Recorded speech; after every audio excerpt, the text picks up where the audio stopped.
Ke 7th East Khasi Hills District Badminton Championship kabapanyat da ke East Khasi Hills District Badminton Association.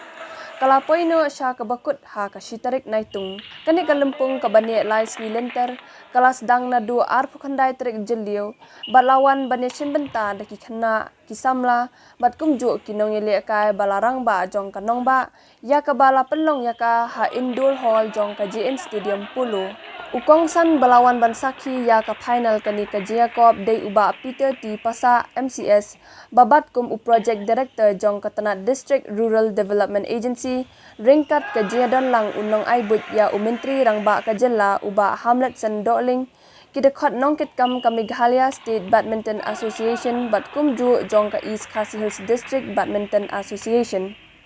Kajing temu halendat kajing penlong ya kani kalimpung Yakob kalong ba ka East Khasi Hills District Badminton Association kan yo ya ka kabu bakan jit ya kirang bat ki thayele kai ban khre pat ban mi khmat ya ka sunjuk ha ka state level badminton championship ban penlong da ka Meghalaya State Badminton Association han Nongston West Khasi Hills ha ka tayo baningkong unailar menta ka senam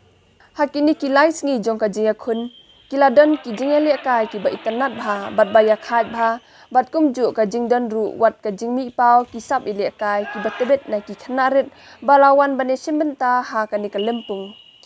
kinong job ha ka ni kalempung kilong ha ka under 13 girls singles la job da ka Asam Chanu Shivani under 13 boys singles la job da Uhegan Dengdo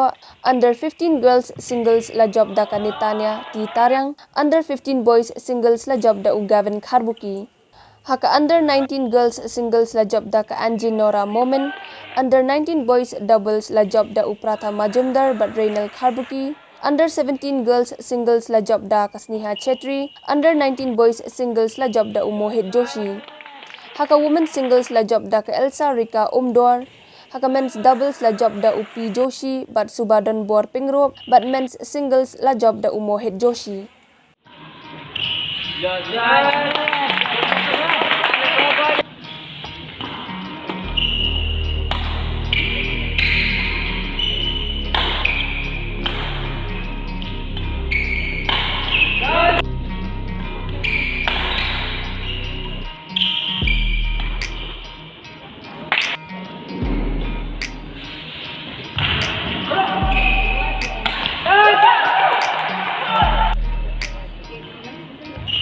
Lovely.